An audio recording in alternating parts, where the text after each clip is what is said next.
Assalamualaikum warahmatullahi wabarakatuh. Nah, anak-anak, kali ini kita akan melanjutkan pembelajaran masih tentang struktur keruangan dan perkembangan kota. Kali ini kita akan membahas pada submateri permasalahan perkembangan desa dan kota. Oke, semuanya siap belajar ya. Let's check it out.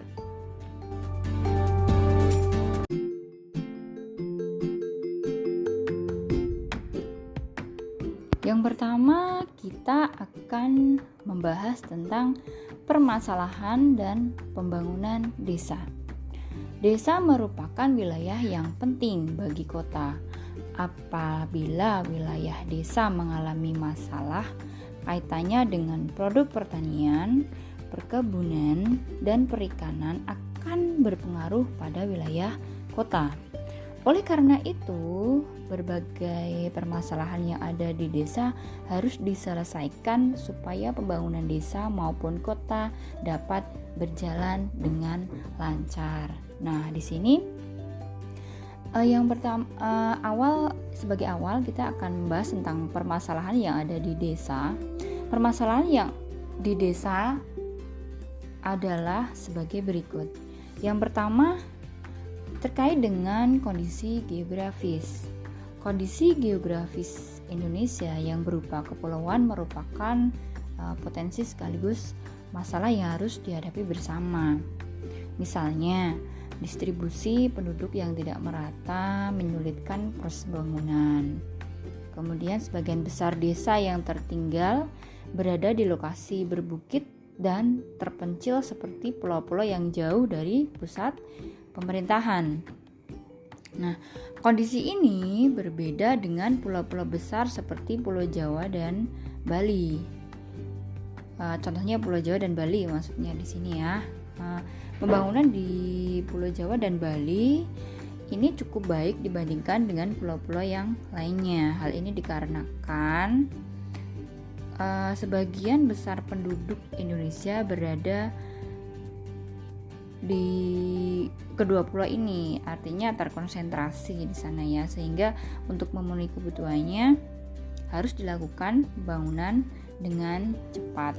Nah, artinya berarti kondisi geografis itu pasti salah satunya menjadi tantangan bagi pembangunan yang ada di desa, sehingga desa itu bisa minimal lah aksesnya bisa lebih bagus dan merata, bukan hanya terkonsentrasi pada dua pulau yang saya beri contoh tadi ya, artinya bisa merata dari Sabang sampai Merauke di seluruh Indonesia. Yang kedua, permasalahan terkait dengan kondisi masyarakat. Kemampuan penduduk desa dalam memenuhi kebutuhan hidupnya sangat bervariasi. Ada yang mampu memenuhi kebutuhan hidupnya secara dari kebutuhan primer, sekunder maupun tersier. Tapi ada juga yang kondisi masyarakatnya kurang mampu memenuhi kebutuhan sehari-hari pun mereka cukup susah. Keadaan ini dikarenakan kondisi ekonomi yang berbeda-beda tentunya. Nah, permasalahan tersebut misalnya banyak penduduk yang kekurangan pangan dan gizi. Kemudian distribusi pangan itu tidak merata ya. Penduduk jarang. Kemudian fasilitas pendidikan dan kesehatan yang rendah, karena fasilitas pendidikan dan kesehatan kurang itu kan otomatis jadi penurunan kualitas atau kondisi masyarakat ya, ditambah lagi kesadaran masyarakat yang minim. Nah, itu pasti sangat berpengaruh pada perkembangan desa untuk kelanjutannya. Yang ketiga, permasalahannya adalah terkait dengan pemerintahan dan kelembagaan. Dari pemerintahan desa, kabupaten maupun provinsi itu sebenarnya kan belum berfungsi secara optimal sebagaimana mestinya ya. Nah, kondisi ini ditambah dengan belum maksimalnya kondisi pelayanan pemerintah dari pemerintahan yang terkecil dari kalau di sini kita lihat pemerintahan terkecil adalah desa sampai dengan ke pusat. Dengan demikian, perencanaan pembangunan kurang maksimal, kebijakan yang diambil juga sulit diterapkan sehingga pembangunan menjadi terganggu. Nah, diharapkan pemerintahan dan kelembagaan itu kan bisa berfungsi secara maksimal. Oke.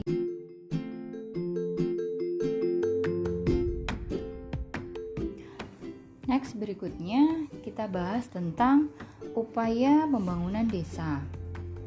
Nah, di sini berbagai kebijakan dan program sebenarnya telah dilakukan oleh pemerintah supaya pembangunan dapat terlaksana dengan baik.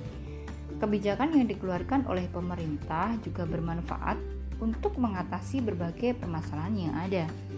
Upaya pemerintah dalam mengembangkan atau membangun desa antara lain, yang pertama adalah menempatkan penduduk desa itu dalam kedudukan sebagai warga desa yang sebenarnya.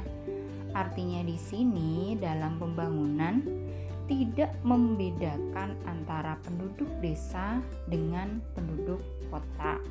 Semua penduduk merupakan sama, yaitu sebagai warga negara Indonesia yang harus dilindungi dari aspek apapun, dan mereka juga berhak atas segala fasilitas dan dukungan dari pemerintah. Yang kedua, mengusahakan supaya corak kehidupan penduduk desa itu dapat meningkat. Artinya masyarakat itu secara fisik dan sosial bisa lebih maju. Secara sosial mereka juga bisa berpikiran lebih terbuka sehingga masyarakat ini menjadi lebih berkembang gitu ya, tidak tertutup lagi. Jadi bisa open minded lah seperti orang-orang kota. Yang ketiga, mengusahakan supaya penduduk desa itu dapat lebih kreatif, inovatif, dinamis, tidak stagnan ya, dan juga fleksibel dalam menghadapi tantangan yang ada. Karena tantangannya jelas semakin ke depan itu untuk pembangunan pasti semakin banyak.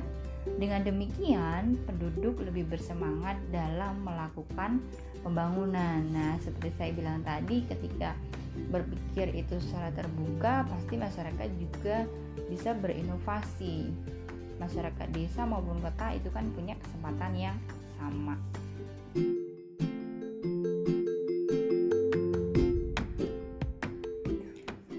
Melihat upaya pembangunan desa sebelumnya, nah di sini sebenarnya yang jadi unsur-unsur pembangunan desa itu apa saja ya?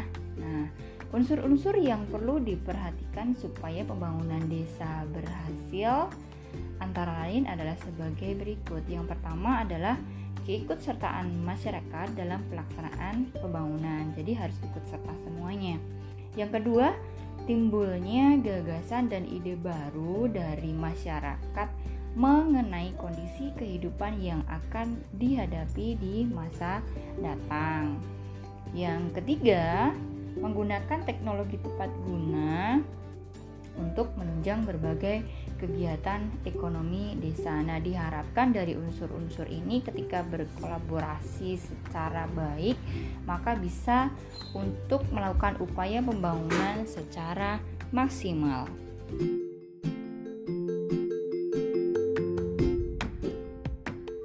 Setelah tadi kita membahas tentang desa, nah sekarang kita membahas tentang permasalahan perkembangan kota. Dalam perkembangan kota, kita dihadapkan pada dua aspek ya. Yang pertama, aspek yang menyangkut perubahan yang dialami oleh penduduk kota. Yang kedua, aspek yang menyangkut perluasan wilayah kota. Jadi di sini berkaitan dengan keruangan kota. Perkembangan kota merupakan konsekuensi yang ditimbulkan karena kebutuhan yang terus meningkat karena bertambahnya jumlah penduduk kota.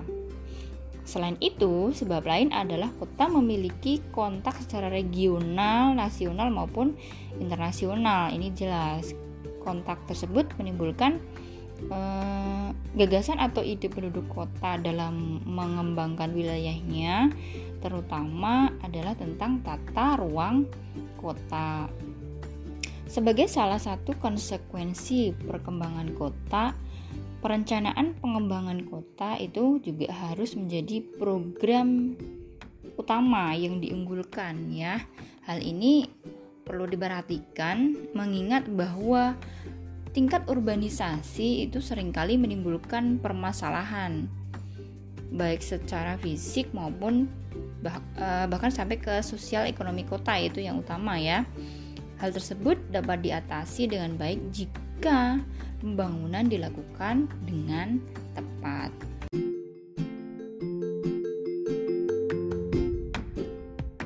Nah, dari permasalahan pengembangan kota di sini, kalau menurut Sadio Hutomo itu ada beberapa permasalahan yang ada.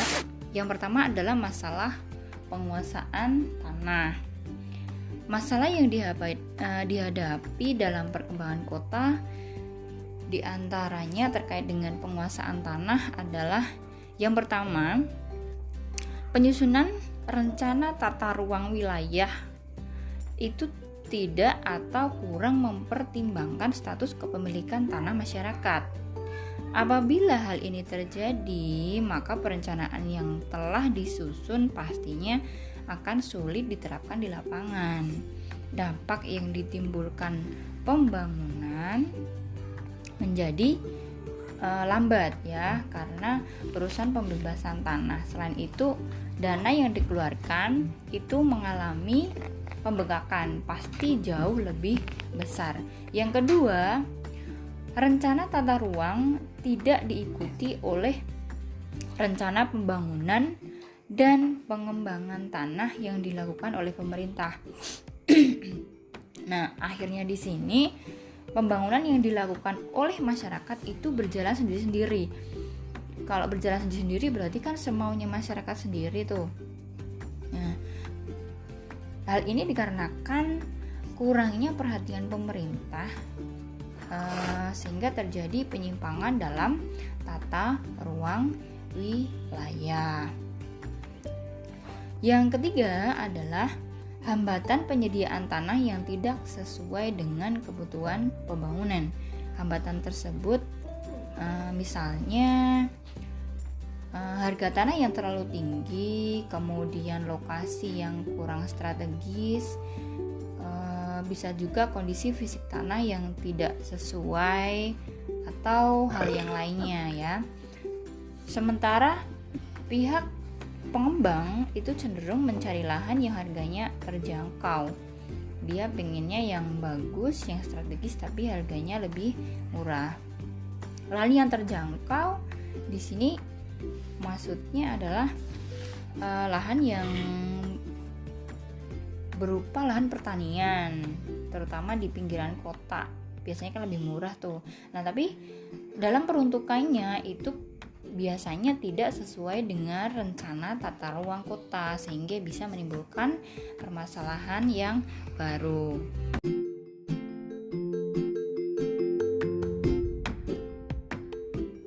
Permasalahan berikutnya yang timbul adalah terkait dengan kelestarian lingkungan hidup. Kemajuan kota, perkembangan kota itu biasanya lebih memfokuskan pada kegiatan ekonomi. Nah, di sini di kota-kota Indonesia itu lebih banyak mengembangkan pada sektor industri dan jasa. Ketika sektor industri dan jasa yang terus berkembang itu pasti menyebabkan masalah kelestarian lingkungan semakin mendesak. Akibat pergeseran sektor perikanan, kemudian sektor agraris ke industri dan jasa. Nah, itu bisa berimbas. Yang pertama, terjadinya alih fungsi lahan dari pertanian ke non-pertanian, sehingga mengancam penurunan luas tanah subur, juga kualitas lingkungannya. Sementara pembukaan lahan pertanian baru itu tidak memungkinkan ya, yang jelas, karena jumlah lahan itu pasti terbatas. Kemudian bisa juga lokasinya yang jauh, kemudian tanahnya juga tidak subur. Alih fungsi lahan ini terjadi terutama biasanya di kota-kota besar di Indonesia. Nah, kalau kondisi ini terus terjadi, pasti dapat mengancam terutama adalah ketahanan pangan yang ada di Indonesia. Permasalahan yang kedua terkait dengan kelestarian lingkungan hidup yang bisa timbul, jelas ada polusi dan berbagai kegiatan industri yang dapat mengancam lingkungan hidup dan manusia. Seperti kita ketahui ya, bahwa yang namanya polusi itu dikeluarkan dari kegiatan industri, juga transportasi, itu jelas mengganggu kesehatan manusia. Bahkan kalau dalam jangka waktu yang panjang itu dapat menyebabkan kematian. Polusi yang timbul juga bisa berbahaya bagi keseimbangan alam, seperti kerusakan tanah, kemudian pencemaran udara, pencemaran air juga. Bahkan kalau sekarang sudah jadi di kota-kota besar itu banyak pencemaran suara ya.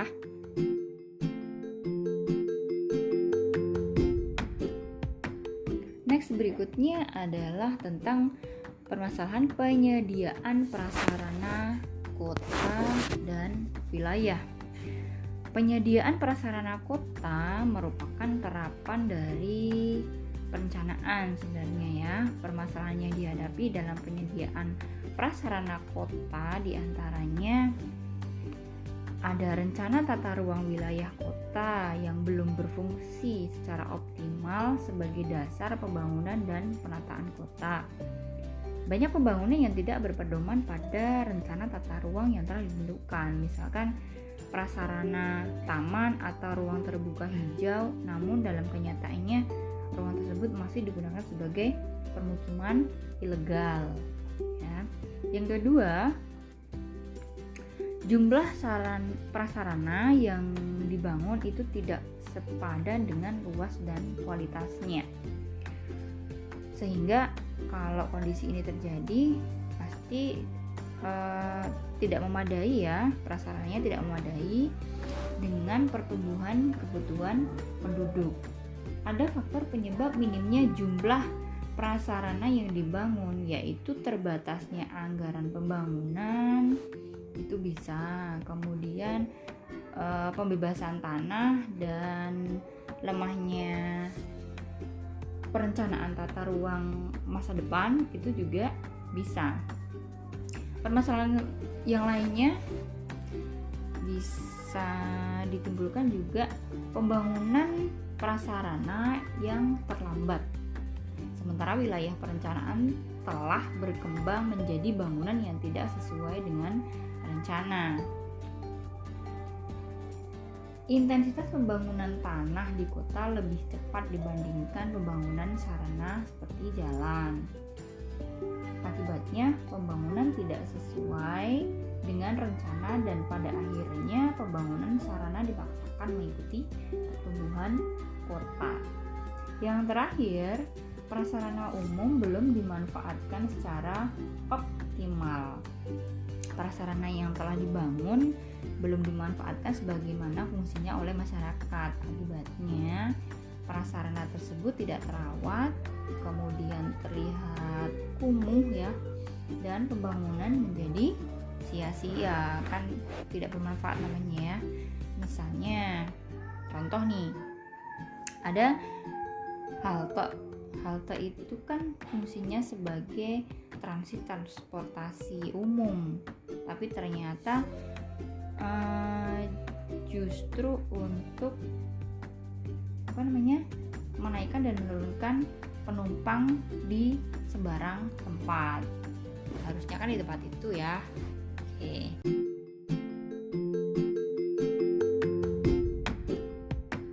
Next, berikutnya yang pastinya kalian juga sudah tahu, permasalahannya adalah masalah transportasi.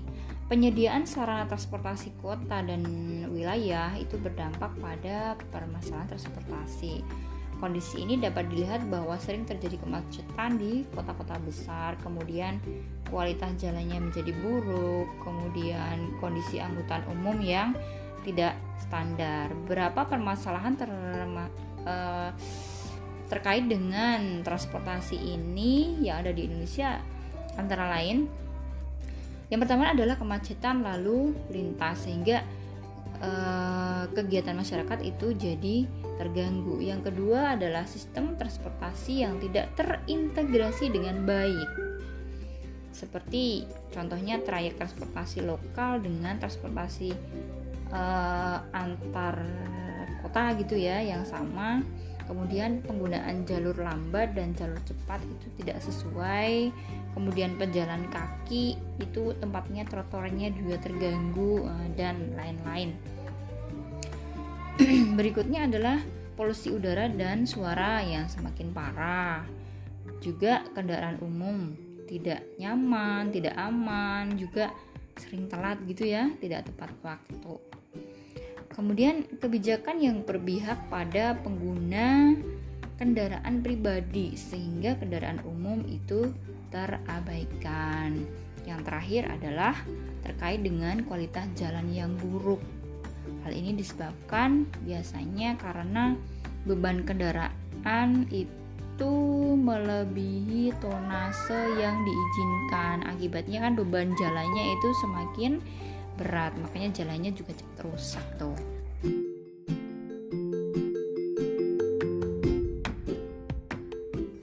Berikutnya, permasalahan yang timbul adalah terkait dengan penegakan hukum. Penegakan hukum di Indonesia dalam pembangunan wilayah kota masih sangat lemah karena lebih banyak membahas permasalahan ekonomi dan politik. Padahal secara keuangan itu juga butuh dibahas. Ketika tata ruang wilayah itu sudah seimbang, maka bisa berimbas ke kegiatan secara terintegrasi, kegiatan semuanya yang ada di kota. Dan terakhir adalah permasalahan terkait dengan pengendalian konversi penggunaan tanah sawah. Sebelumnya tadi sudah disebutkan ya di depan, pembangunan Indonesia itu berorientasi pada pembangunan ekonomi. Pembangunan ditumbuhkan pada sektor non-pertanian yaitu industri dan jasa. Kondisi ini jelas mengancam ketahanan pangan Indonesia. Hati-hati ya. Padahal kebijakan utama Indonesia salah satunya adalah mempertahankan ketahanan pangan. Oke, itu permasalahan-permasalahan yang timbul dari perkembangan kota.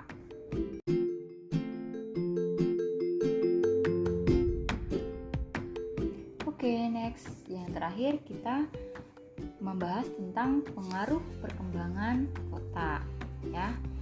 Berkembang atau tidaknya kota dipengaruhi oleh unsur dasar seperti keadaan fisik, kemudian sosial, dan unsur utama contohnya ada sejarah dan sumber daya alam. Unsur dasar dan unsur utama merupakan aspek yang dapat mendukung perkembangan kota menjadi lebih maju. Apabila semua aspek tersebut ada di suatu kota, maka pembangunan menjadi lebih mudah dan cepat. Ada beberapa faktor yang berpengaruh terhadap perkembangan kota, antara lain adalah ada letak, Letak di sini merupakan faktor yang menentukan berkembang atau tidaknya suatu kota.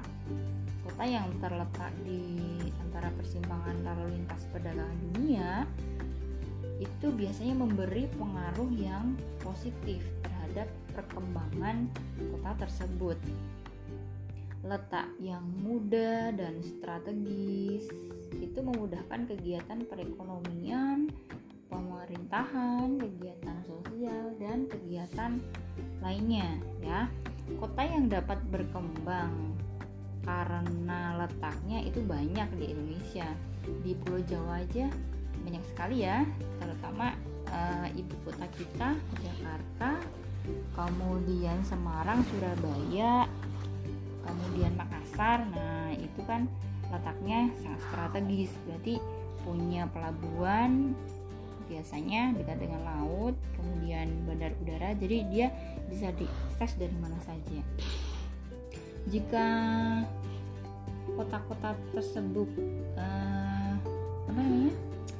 tidak berada di pinggir laut, itu kan biasanya aksesnya cuma dari udara sama darat ya.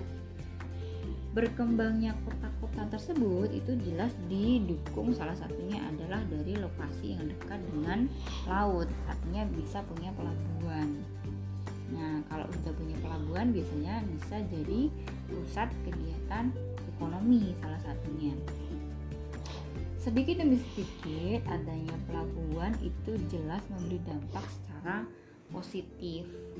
Nah kalau yang kita lihat yang cukup pesat perkembangannya itu adalah seperti kota Batam ya, itu berada di jalur perdagangan dunia, itu di Selat Malaka, itu kan jalur perdagangan dunia ya yang strategis, itu dekat sekali dengan Selat Malaka, bahkan dekat sekali dengan negara Singapura ya. Nah Indonesia sendiri di Selat Malaka itu merupakan jalur perdagangan utama, sampai volume dagangnya itu bisa mencapai 45% dari total perdagangan di seluruh dunia. Menjadikan kota-kota yang ada di sana itu berkembang dengan pesat. Yang kedua ada iklim dan relief. Iklim dan relief itu cukup berpengaruh terhadap perkembangan kota, meskipun kalau sekarang sih tidak secara mutlak ya, artinya walaupun itu kota itu beriklim dingin, dia juga bisa berkembang dengan baik, atau mungkin berada di iklim ekstrim yang sangat panas kayak kota-kota yang ada di gurun sekarang juga sudah banyak berkembang, bahkan menjadi kota-kota yang sangat maju. Faktor berikutnya adalah sumber daya alam. Sumber daya alam itu merupakan daya dorong ya, daya dorong bagi pertumbuhan kota dan kota utama dan kota-kota yang ada di sekitarnya.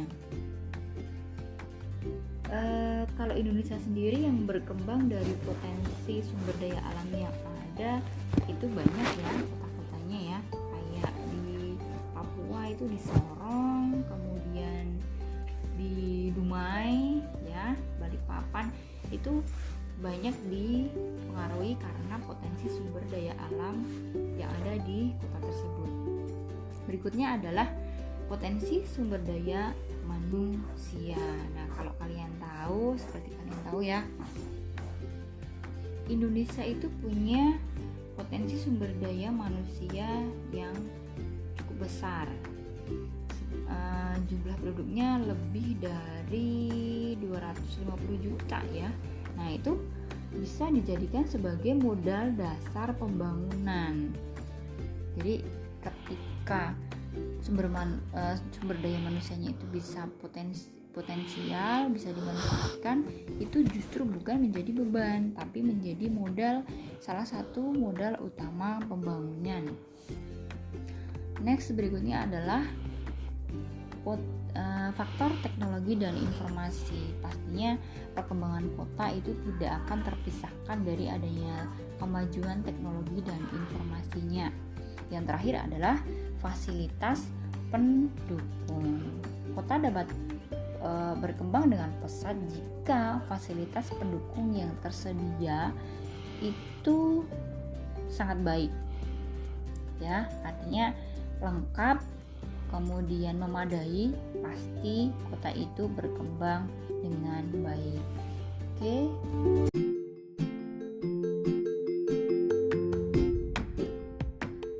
Oke, itu tadi submateri yang sudah kita bahas tentang permasalahan perkembangan desa dan kota. Saya harap materi kali ini bisa dipahami ya. Oke, tetap semangat untuk belajar. Demikian materi hari ini. Wassalamualaikum warahmatullahi wabarakatuh.